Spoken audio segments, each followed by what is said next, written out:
할렐루야.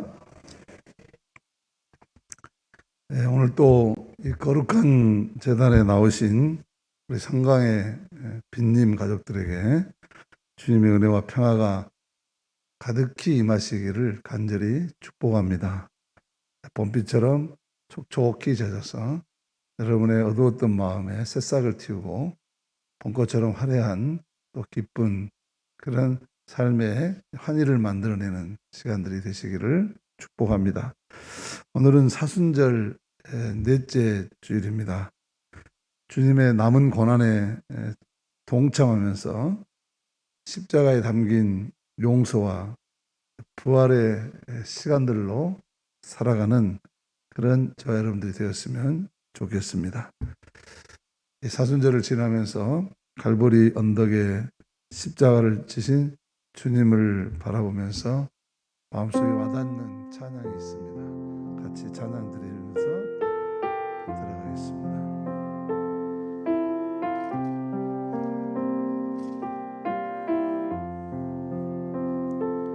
갈보리 십자가에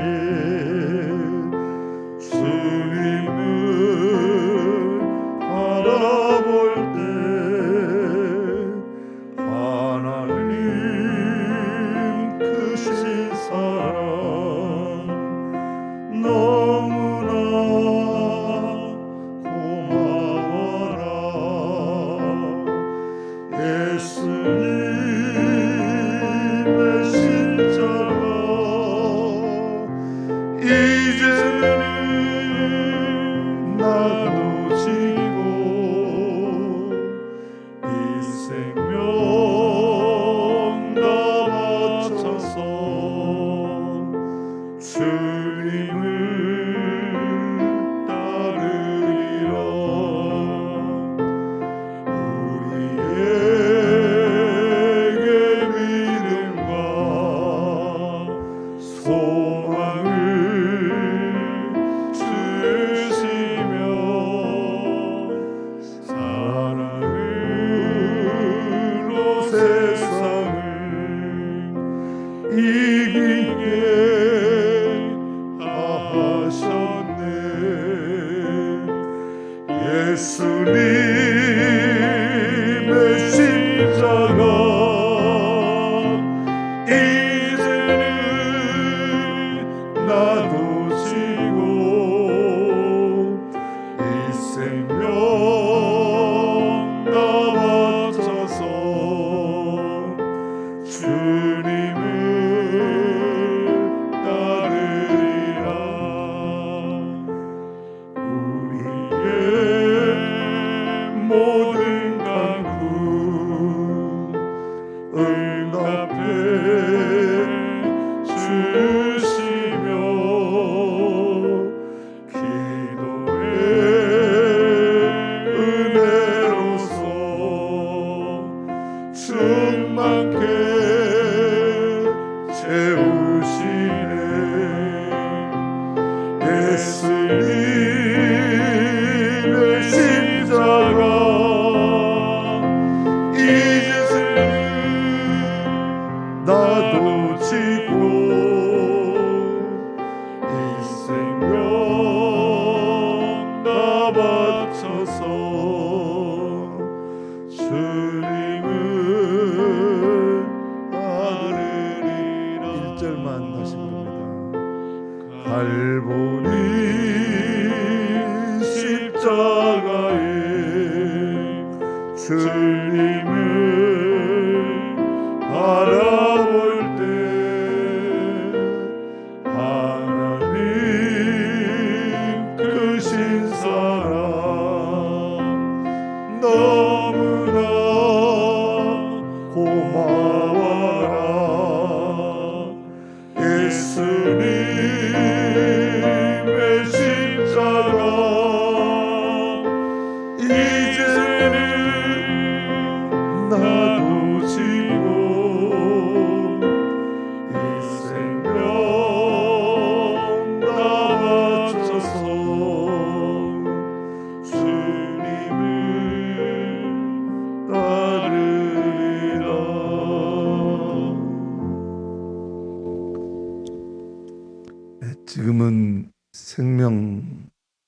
믿음, 소망의 씨앗을 심어야 하는 봄날입니다.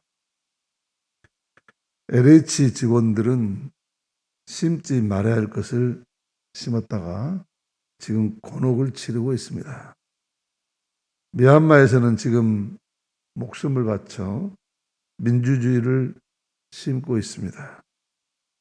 반드시 심는 대로 거둘 것입니다. 하나님은 우리들이 이 세상에서 정의와 평화와 희망을 담은 생명의 씨앗을 심기를 원하십니다. 오늘 말씀에서도 예수님은 씨 뿌리는 사람의 이야기를 들려주십니다.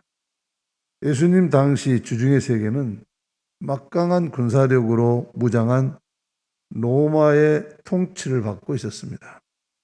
사람들은 그 누구도 감히 이 로마의 통치에 맞설 수 없다는 생각에 패배주의로 사로잡혀 있었습니다.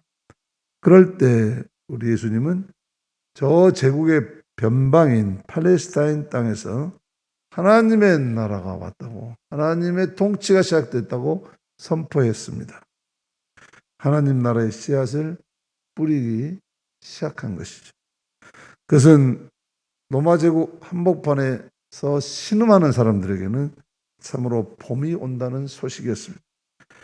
오늘 예수님의 비유는 이 희망의 봄을 가져오는 하나님의 나라가 어떻게 도래하는지를 비유로 말해줍니다. 나가 그런 하나님의 나라에 속한 백성들은 어떻게 살아야 하는지를 가르쳐주는 말씀이죠. 이 씨 뿌리는 비유를 생각할 때마다 제게는 늘 두 명의 화가가 떠오릅니다. 하나는 농민 화가로 유명한 장 프랑스와 밀레, 그리고 참 우리에게 많이 알려진 빈센트 반 고흐입니다. 이 밀레와 반 고흐는 선생과 제자의 한 세대가 차이나는 사람이고 밀레가 앞선 사람이죠. 이 두 사람이 각각 씨 뿌리는 사람이라는 제목의 그림을 그렸습니다. 그런데 밀레의 씨 뿌리는 사람, 먼저 그린 이 씨 뿌리는 사람은 이 그림을 그려놓고 굉장히 많은 비판을 받았습니다. 이 작품이 완성된 것이 1850년인데 당시에는 프랑스 혁명이 일어나서 왕정이 무너지고 공화정이 들어오는 과정이 있었습니다. 정치적인 불안이 아주 많았던 때이죠. 이때 이런 그림을 그려서 내놓으니까 귀족들은 이 밀레가 혁명의 씨를 뿌리라고 사람들을 선동한다고 비난했습니다. 그렇게 보이죠? 힘있게 씨를 뿌리는데 세상을 바꿔라! 그런 씨를 뿌린다고 생각했던 것입니다. 이 그림은 그렇기 때문에 씨를 뿌린다는 것이 얼마나 위험한 행위일 수 있는가 하는 것을 보여주는 역설적인 에피소드입니다. 한편에 빈센트 반 고흐는 이 밀레를 매우 존경했습니다. 그래서 그는 이 밀레의 기름을 베낀 비슷하게 그 주제를 가지고 자기가 다시 한번 이 모사한 작품이라고 그러죠. 카피한 작품을 여러 남겼습니다. 그런데 이 고흐가 씨 뿌린 사람 이 작품을 그린 것은 그로부터 거의 100년이 지난 1883년, 거의 한 100년까지는 안 가지고 한 6, 70년 지난 해입니다. 이때는 이미 한 세대들이 지나가고 프랑스 사회는 혁명을 이제 완성해서 어느 정도 안정을 이루고 있는 시대였습니다. 그래서 이 고흐의 그림은 저걸 보는 사람들은 저 그림이 불온하다는 그런 의구심을 주지 않았습니다. 오히려 저 작품 속에는 아주 농가의 편안함이 숨겨 있다고, 아주 참 편안하다고 생각했습니다. 저 그림을 보면 강렬하고 밝은 노란빛에 사로잡히게 됩니다. 희망입니다. 새로운 세상에 대한 희망이요. 그것이 이루어졌음을 보는 환희가 담겨 있습니다. 벨기에 탄광마을인 보리나주에서 전도사로 사역하던 반 고흐가 갈등한 끝에 목회자의 꿈을 접고 화가가 되기로 결심합니다. 바로 그때 이 라이프 체인지 하는 과정에 그린 작품이 이 작품입니다. 화가의 길로 접어들긴 했지만 자기는 여전히 이 세상에 하나님의 신비로 가득 차 있다는 것입니다. 그래서 농부가 씨를 뿌리는 저 아주 일상적인 행위 속에서도 그런 하나님이 창조하신 저 성스러운 생명과 희망과 평화가 넘치고 있다는 것을 저 그림 속에 표현하려고 합니다. 다시 말해서 농부가 씨를 뿌리는 일상적인 행위에서도 그런 거룩함을 보려고 했던 것입니다. 그의 그림은 그렇기 때문에 저 그림을 보는 사람은 씨 뿌리는 행위가 얼마나 사소한 일이 아니라 거룩한 하나님의 소명의 자리인가 하는 것을 넌지시 보여주는 그림입니다. 이 두 그림을 비교하면서 깨닫는 것은 같은 씨 뿌리는 그림이라도 그것을 보는 사람의 마음의 상태에 따라서 전혀 다르게 표현되고 해석된다는 것입니다. 전혀 다른 열매가 맺는 것이죠. 밀리의 그림은 역사적인 밭에, 고어의 그림은 내면의 밭에 씨를 뿌린 것입니다. 당연히 그 반응인 열매도 달랐던 것입니다. 씨를 뿌리는 것은 비단 농부의 일만이 아닙니다. 저와 여러분도 누구도 사람은 씨를 뿌립니다. 의도하든 의도하지 않든 우리가 하는 말과 우리가 하는 행동 하나하나가 씨가 되어서 누군가의 가슴에 혹은 우리 역사 속에 싹이 트고 자라나는 법입니다. 그렇기 때문에 우리가 두렵고 떨리는 마음으로 살아야 하는 것입니다. 문제는 우리가 어떤 씨를 뿌리고 있느냐겠죠? 아무 씨나 뿌릴 수는 없습니다. 귀하고 아름다운 씨를 뿌려야 합니다. 우리는 그것을 정의와 평화와 생명 그리고 믿음의 씨앗이라고 말하는 것입니다. 하나님은 주전 8세기 예수님 오시기 전에 800년 전에 예언자 호세아를 통해서 오늘 말씀하시죠. 정의를 뿌리고 사랑의 열매를 거두어라. 지금은 너희가 주를 찾을 때이다. 묵은 땅을 갈아엎어라. 나 주가 너희에게 가서 정의를 빛처럼 내려주겠다. 약속하십니다. 그러나 현실은 어떻습니까? 너무나 많은 이들이 밭을 갈고 죄악의 씨를 뿌리고 반역을 거두어 거짓의 열매를 맺어왔습니다. 참으로 하나님과 반하여 사는 세상과 인생의 안타까운 모습을 우리는 연출하고 있는 것이죠. 오늘 예수님께서는 하나님 나라를 이 씨 뿌리는 사람의 비유로 말씀하시는 것은 우리가 잘 아는 이야기, 늘 들었던 이야기입니다.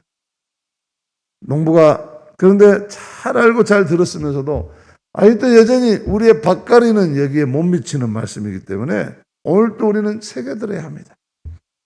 그리고 이 말씀을 듣고 우리는 밭가리를 오늘은 해야 하지 않겠습니까? 농부가 들에 나가서 씨를 뿌렸습니다. 씨들은 다양한 환경 속에서 놓이게 됩니다. 길가에 떨어진 것도 있고 돌자박 같은 바위에 떨어진 것도 있고 가시덤불 속에 떨어진 것도 있습니다. 예수님은 오늘 말씀 11절에서 씨는 곧 하나님의 말씀이다. 구체적으로 말씀하셨죠. 헷갈리지 않게. 또 이 씨가 뿌려지는 밭은 사람들의 마음 상태다. 그렇게 하십니다. 어떤 마음의 밭으로 하나님의 말씀을 듣고 받아들이냐에 따라서 그 인생의 또 그 삶의 결실도 달라질 것이다. 그런 이야기죠. 먼저 길가와 같은 마음이 있다고 합니다. 여러분 자신을 한번 이 시간 생각해 보십시오. 이 말씀을 들으면서 내가 길가인지. 길가와 같은 마음, 도시의 아주 복잡함 속에서 사는 동안 사람들의 마음은 자신도 모르게 아스팔트 바닥처럼 아주 딱딱하게 굳어져 있습니다.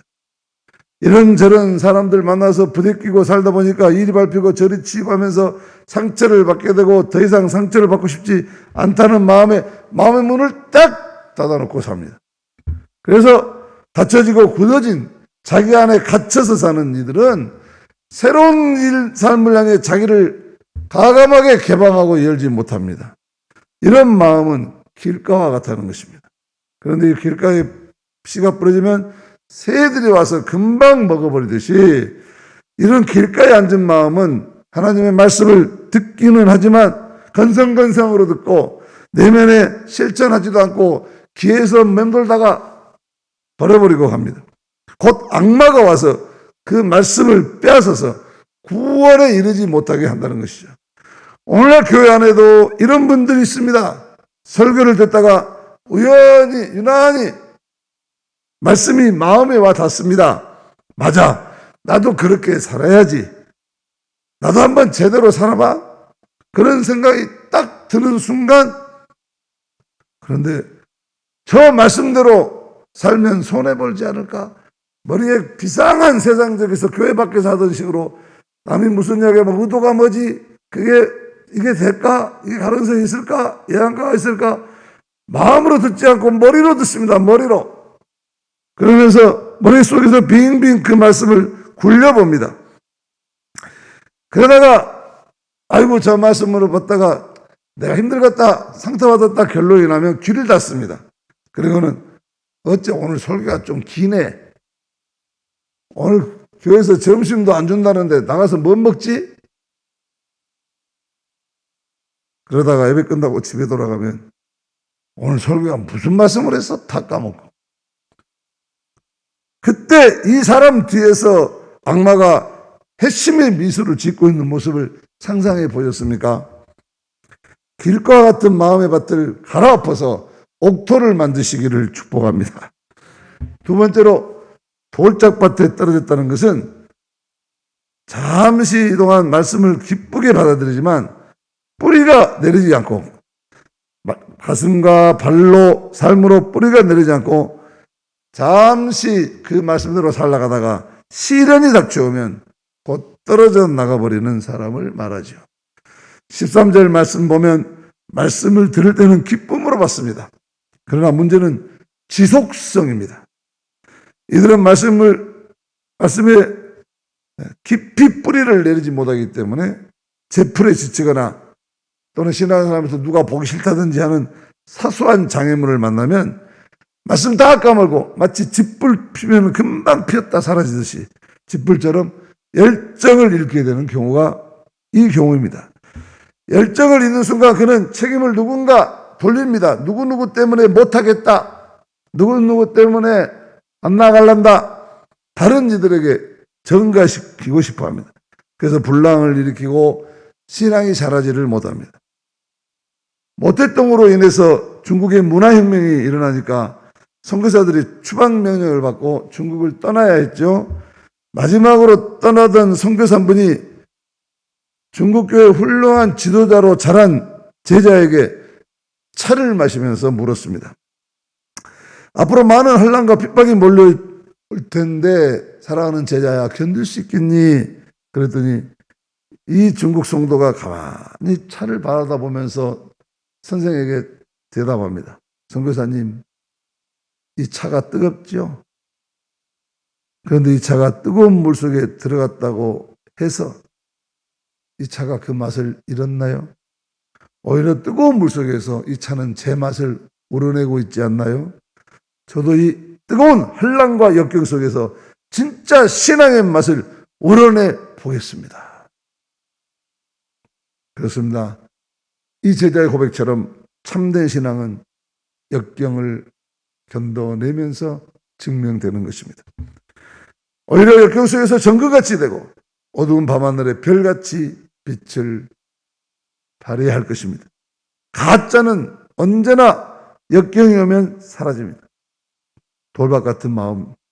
그래서 신앙생활은 밭에서 돌 하나하나를 골라내는 농부처럼 꾸준히 자기의 마음을 골라내야 할 것입니다. 셋째로 가시덤 뿔에 떨어졌다는 것은 말씀은 들었지만 이 마음의 밭이 복잡해서 좀처럼 뿌리 내리기가 쉽지 않습니다.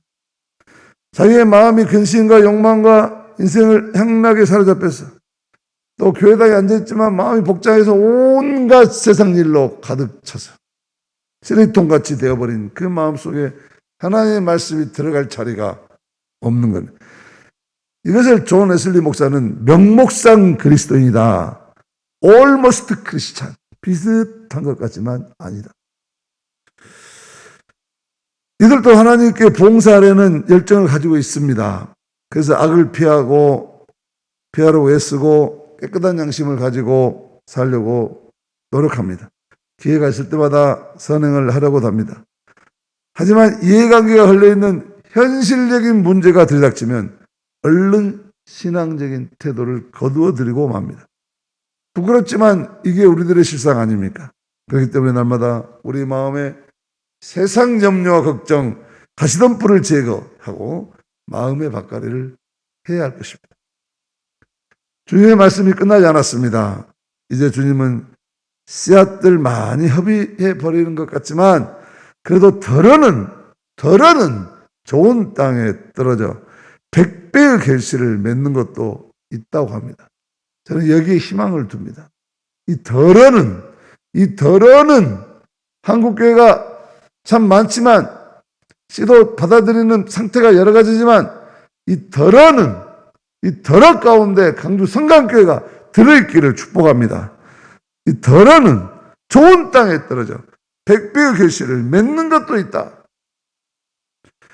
오늘 말씀 15절에서 좋은 땅이 있다는 것은 착하고 좋은 마음으로 말씀을 듣고 지켜서 인내로 결실을 거두는 사람이라고 누가는 해석을 덧붙이고 있습니다. 이들은 흙이 그 부드러운 가슴으로 씨앗을 품어내고 생명을 자라게 하듯이 하나님 말씀을 자기 존재, 자기 가슴 깊은 곳에 삶과 자기 인생의 중심에 받아들여서 그것을 자기 삶 속에서 꽃 피워내면서 그 삶을 구현해내면서 사는 사람들을 말하는 것 아닙니까? 말씀을 삶으로 번역하는 사람, 말씀을 통해 변화된 한 사람, 이 사람이 바로 자기는 물론 자기의 주변부터 시작해서 온 공동체와 세상을 변화시킵니다. 이것이 100배의 결실이라고 하는 것입니다. 100배라는 말은 꼭 100개라는 이야기가 아니라 완전하고 충만하다는 이야기 아닙니까? 사람들은 이런 해석을 들으면서 어때요? 우리 자신을 돌아보게 되죠. 나는 어떤 밭일까? 이 아침에 스스로 자책하는 사람들은 그래도 좋은 사람들입니다. 그 중에는 이 비유를 들으면서 앉아가지고 다른 사람 떠올리는 분이 있습니다. 아이고, 꼭 우리 마누라 두고 하는 말 같으네. 아이고, 우리 신랑이 가시덤불인데, 아이고, 이 집사는 돌짝밭이구만. 다른 사람에게 찌질을 붙입니다.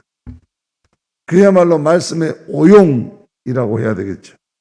다른 사람 판단하기 위해서 이 말씀 활용하지 말고 모두가 스스로 자기 자신을 성찰하기 위해서 이 말씀 앞에 서라는 것이죠. 깊은 숲속에서 뻐꾸기하고 깨꼬리가 노래 자랑을 했습니다. 뻐꾸기와 깨꼬리가 서로 잘했다고 다투다가 귀가 큰 당나귀에 가서 한번 누가 잘했나 물어보자 하고 갔습니다. 깨꼬리가 더없이 곱고 아름다운 목소리로 노래를 부른 동안 당나귀는 크고 기다란 귀를 쫑긋거렸죠. 멍한 표정으로 눈만 껌뻑껌뻑합니다. 다음으로 뻐꾸기가 노래를 부르는데 단 두 음절 짤막한 노래를 뻐꾹뻐꾹 하면서 불렀습니다. 그런데 눈만 껌뻑이던 당나귀가 감동을 받았다는 표정으로 고개를 끄덕끄덕했습니다. 당나귀는 자신이 내는 히잉히잉 소리와 이 뻐꾸기가 뻐꾹뻐꾹 하는 소리가 비슷하다고 생각해서 자기랑 비슷하다고 더 아름답다고 판정을 했다고 하는 것입니다. 귀가 크다고 제대로 듣는 것이 아니다. 귀가 크다고 객관적으로 듣는 것이 아니다. 지가 듣고 싶은 것만 듣더라 그런 이야기죠. 교회가 크다고 복음을 제대로 듣고 말해지는 것이 아닙니다. 오히려 축복과 성공 두 소절만 듣고 싶어하고 말해지기 원하는 것일 수 있습니다. 자기가 듣고 싶은 것만 들어서 성공, 축복, 요 소리만 들어오면 귀가 열립니다. 희생, 헌신 이런 소리 하면 그거 별로 안 들리려고. 그래서 예수님은 들을 귀가 있는 자는 들으라고 하십니다. 11세기에 유럽의 헨리 3세 유명한 왕이 있었죠. 어느 날 이 왕이 왕노를 하기가 너무 피곤한 거예요. 가만히 보니까 수도승이 너무 부러워. 시달리지도 않고 저 사람은 산속에서 좋은 공기 마시고 진리를 추구하니까 얼마나 속이 편할까.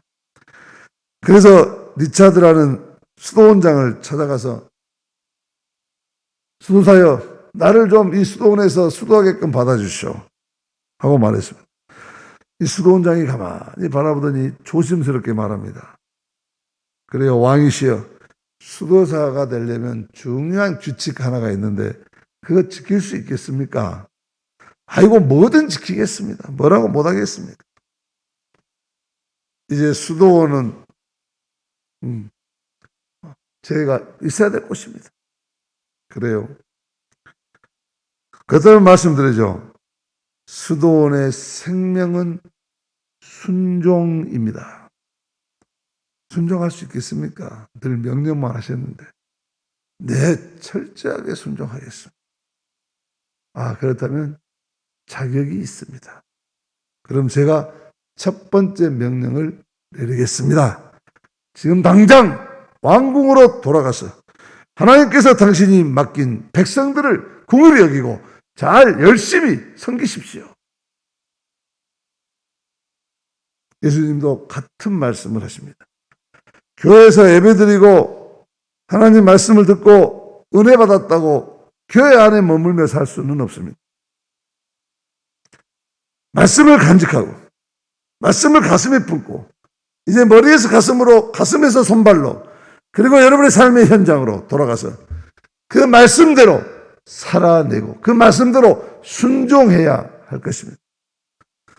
어려운 가정 살리고 아픔 있는 자녀들 살려내고 흔들리는 사업, 힘든 직장 다시 살려내야 합니다. 좋은 땅에 뿌려진 하나님 말씀은 그렇게 우리 삶의 현장에서 100배의 열매를 맺게 할 것입니다. 저는 오늘 말씀을 전하면서 이제 이 은혜 받고 돌아가는 여러분들을 생각하면서 이 말씀의 씨앗을, 하늘나라의 비전을 갖고 세상에 돌아가서 이것을 삶으로 번역하고 현장에서 열매를 거둬야 될 이 세상이 결코 녹록하지 않기 때문에 이 말씀에 성령의 기름을 부어서 세상으로 보내주십시오 하는 간절한 가운데 제 마음 깊이 울리는 찬양이 떠올랐습니다. 같이 나누겠습니다.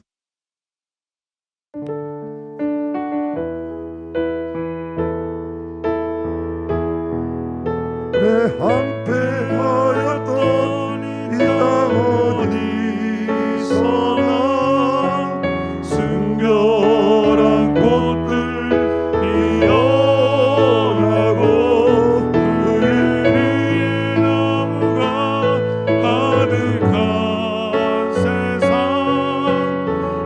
우리 함께 보리라. 오래 황폐하였던 이 땅 어디서나 순결한 꽃들 피어나고 푸른 위에 나무가 가득한 세상 우리 함께 보리라. 이제부터 제가 부를게요. 우리 오늘 눈물로 하늘의 씨앗을 심는다. 다 같이 합니다. 꿈꿀 수 없어 무너진 가슴에 저들의 푸른 꿈 다시 돋아나도록 우리 함께 땀 흘려 소망의 길을 만든다. 내일로 가는 길을 찾지 못했던 저들 노래하며 달려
울 수 없어 무너진 가슴에 저들의 푸른 꿈 다시 돋아나도록 우리 함께 땀 흘려 소망의 길을 만들던 내일로 가는 길을 찾지 못했던 저를 노래하며 달려가 그 길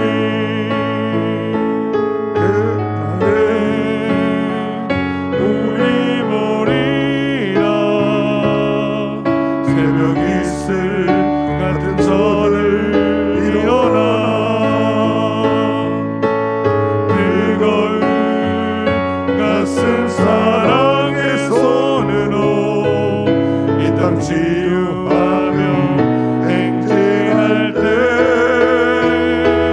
오래 황폐하였던 이 땅어리 선한 순결한 꽃들 피어나고 푸른 의의 나무가 가득한 세상 우리 함께 보리라 오래 황폐하였던 이 땅어리 선한 순결한 꽃들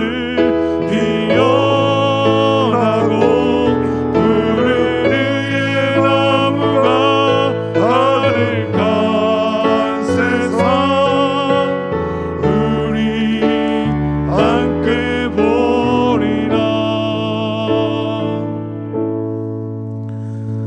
여러분들이 나가서 씨를 뿌리면서 살까 생각하면 가슴이 뭉클뭉클합니다. 주님께서 오늘 우리에게 이 비유를 들려주신 것은 우리로 하여금 항상 은혜 받기 합당한 마음의 상태를 지켜나가라고 하는 것이죠. 농부가 잠시라도 방심하면 밭에 잡초와 가시덤불이 무성하게 되는 법입니다. 그렇기 때문에 추수 때까지 우리는 스스로 잡초들을 제거하는데 힘을 써야 합니다. 그래서 호세아 선지자는 너희 묵은 땅을 기경하라 그렇게 외치는 것이죠.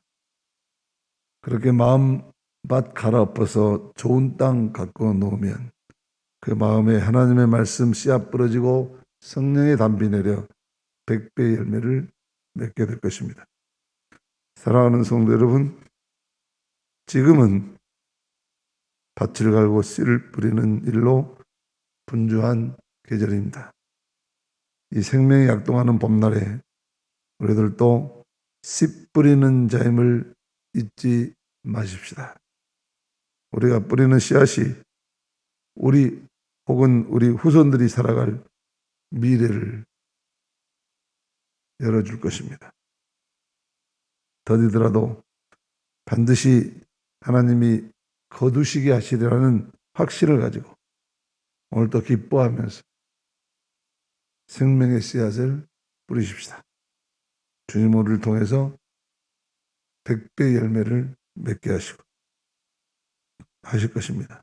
이 100배의 열매를 바라보는 기쁨을 가지고 오늘도 하루하루 낙심하지 않고 힘차게 그리고 알차게 살아내시는 저 여러분들이 되시기를 주님의 이름으로 축복합니다.